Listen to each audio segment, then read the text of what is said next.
बिस्मिल्लाहिर्रहमानिर्रहीम। अस्सलाम वालेकुम। लेट्स सी आज की एनर्जीज़ क्या हैं आज की।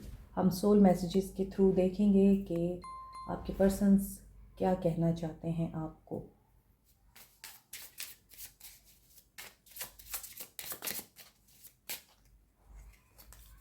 I feel cold and detached from this connection. I can't feel emotions right now.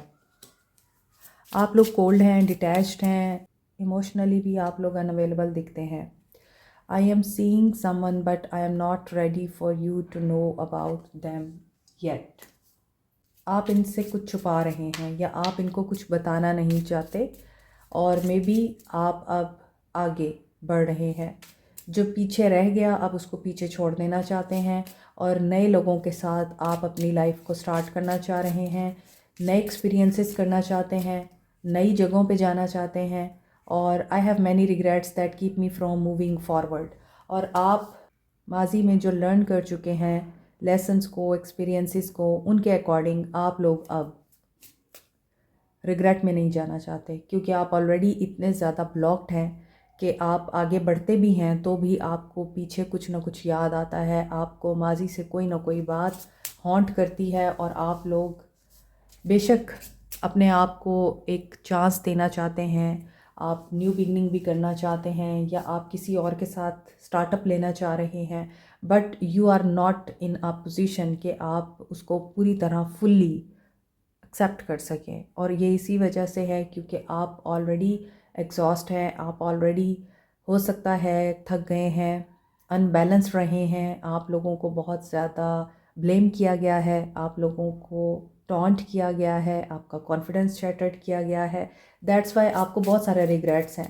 इसके बावजूद आप अभी अपने आप को प्रिपेयर कर रहे हैं, यानी एक वो चीज़ कि अपनी ज़ात का सफ़र आपका शुरू हो चुका है, लेकिन उसमें आप लोग खुद पे इतना काम कर रहे हैं कि आप चाह रहे हैं कि you should open yourself to others.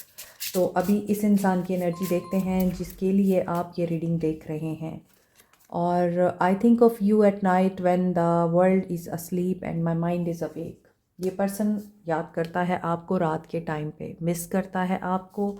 और यहाँ पर है my pride and ego got hurt so I wanted revenge, I wanted you to hurt to.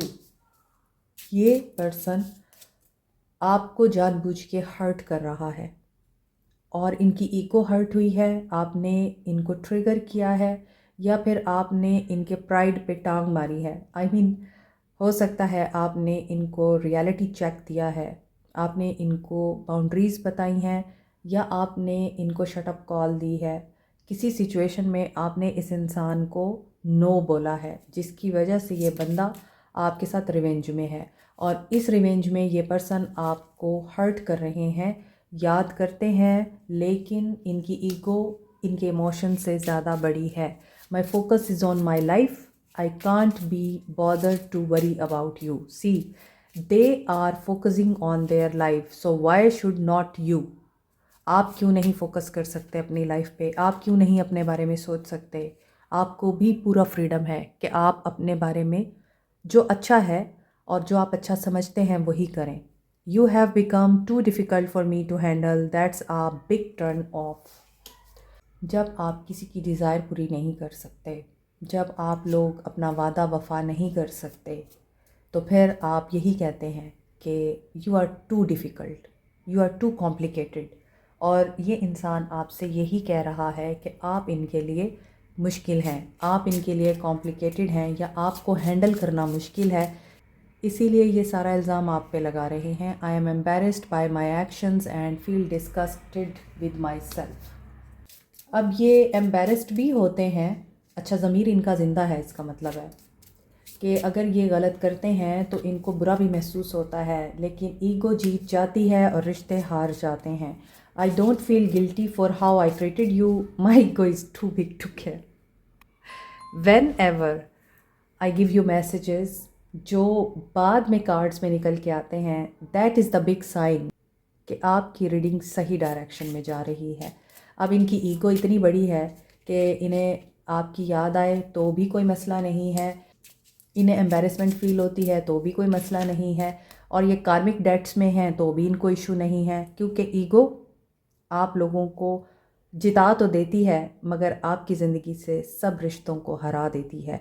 I have karmic debts that need to be paid before I can not come back to you. अभी ये person कार्मिक cleansing से गुजर रहे हैं। Karma baggage जब तक clean नहीं होता तब तक आप लोग यूनाइट नहीं हो सकते और रिकनसाइल नहीं कर सकते। और अगर आप लोग यिन एंड यांग की एनर्जी में बैलेंस नहीं हैं, आप लोग फेमिनिन एनर्जी में हैं, क्लिंगी एनर्जी है, कंट्रोल करना चाह रहे हैं, ऑब्सेसिव हो रहे हैं, ये बहुत ज़्यादा अटैच हैं और यादों के साथ, बातों के साथ और डिप्रेसिव स्टेट में हैं आप लोग, तो फिर आप लोग यूनिवर्स की एनर्जी को रिफ्लेक्ट करेंगे, उसको अलाइंड नहीं करेंगे। आपने अलाइनमेंट में जाना होता है, आपने अटैच नहीं होना होता। जिनका राहु एक्टिव होता है वो ग्राउंडिंग के लिए टाइगर आई यूज़ कर सकते हैं। ये मरकरी, सन एंड मार्स के साथ एसोसिएटेड है, इसलिए courage, strength, boldness and flexibility, communication, quick thinking इसके साथ एसोसिएटेड है।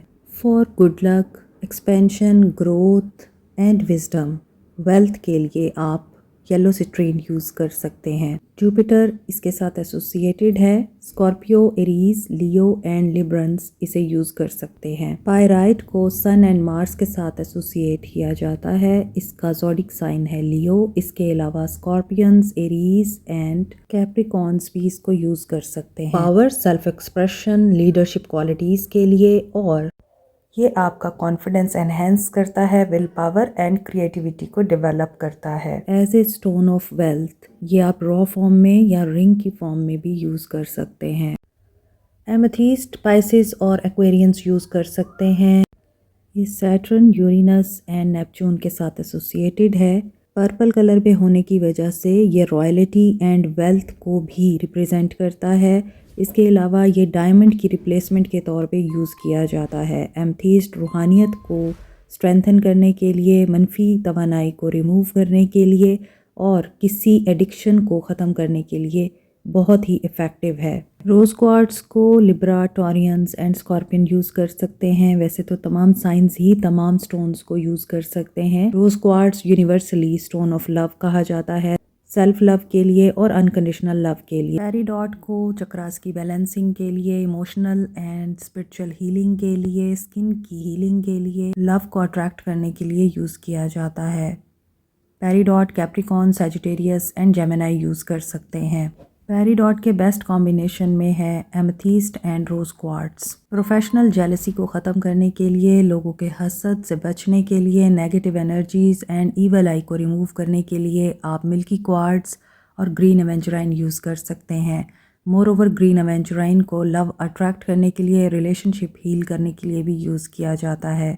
टॉरस, वर्गो, कैंसर ग्रीन एवेंचुराइन यूज़ कर सकते हैं। एक्वा मैरीन को स्टोन ऑफ ओशन बोलते हैं। ये कम्युनिकेशन एंड कॉन्फिडेंस बिल्टअप करने के लिए, मोर ओवर सेल्फ एक्सप्रेशन के लिए यूज़ होता है। नो कॉन्टैक्ट सिचुएशन में आप लोग एक्वा मैरीन यूज़ कर सकते हैं। Aries and Pisces aqua marine use कर सकते हैं। Black अजेट evil I, negative energies and black magic removal के लिए यूज़ होता है। मज़ीद डिटेल के लिए व्हाट्सएप करें और 12 दिसंबर तक 50% डिस्काउंट अवेल करें। तो अभी ये कार्मा एनर्जी क्लीन कर रहे हैं। ईगो भी एक कार्मिक एनर्जी है कि आपकी ईगो इतनी ज़्यादा हो गई है कि आप रिश्तों को पाँव के नीचे दे रहे हैं। I depend on you too much to let you go. I have codependency issue. Maybe इन्होंने हालात ऐसे क्रिएट किए हैं कि आप इन्हें छोड़ जाएं ताकि इन पर इल्ज़ाम भी ना आए और इनका काम भी हो जाए, सांप भी मर जाए, लाठी भी ना टूटे। The situation has become very difficult for me to manage mentally, it is draining me. ये दूसरी दफ़ा आया है, तो मे बी ये पर्सन आपको हैंडल इसलिए नहीं कर सकते। You are the queen, you are the divine feminine. आप ऐसी वुमेन हैं जो वाकई हैंडल करना मुश्किल है एक कमज़ोर इंसान से। तो आई can not give you what you want और डिज़र्व। आई एम सॉरी, ये आपको कुछ नहीं दे सकते। जो आप डिज़र्व करते हैं ना तो ये वो दे सकते हैं, जो आप डिमांड करते हैं ना ही ये वो दे सकते हैं। आपको जो चाहिए ये वो भी नहीं दे सकते। I feel overwhelmed, I am drowning in my own thoughts. अब ये ऊपर भी आ रहा था, ड्रेन हो रहे हैं। इनकी जो सोचें हैं वो इनको परेशान कर रही हैं। It's difficult for me to process my emotions. Third time it is coming के they are in difficult situation. I am not available right now. So they are not available. And why they are not available? क्योंकि I feel unworthy of having love in my life. I feel miserable and lost. इनको लगता है कि ये प्यार को deserve नहीं करते और कोई इनको चाह नहीं सकता. I know that you may not feel for me as I feel for you. और इनको ये भी पता है या तो आप बहुत ज़्यादा for giving and giving energy में रहते हैं, या फिर आप अब इनको ना तो अपनी एनर्जी देते हैं और ना ही इनकी केयर करते हैं. I need to free myself from fear and doubts. I am scared. I am caged bird. Yes, negative thought process है, और ऐसा नेगेटिव प्रोसेस जिसमें ये पर्सन डाउट्स और फेयर की एनर्जी में है. I have lost all control of my life. I keep messing up. इनकी ज़िंदगी में बहुत सारी चीज़ें ख़राब चल रही हैं, इसी वजह से कर्मा क्लिनजिंग चल रही है. तो आपको क्या करना है? आपके लिए देखते हैं आपको क्या करना है. I am not sure I can meet your expectation. The pressure is too much for me. आपके ऊपर सोसाइटी का प्रेशर है, आप पर पेरेंट्स का प्रेशर है, आप पर norms, values, tradition, culture, religion, किसी भी तरह का प्रेशर है. तो आपको क्या करना है? आपको इनकी एक्सपेक्टेशंस को मीट नहीं करना. आपने अपनी सिचुएशन के मुताबिक एक्शन लेना है.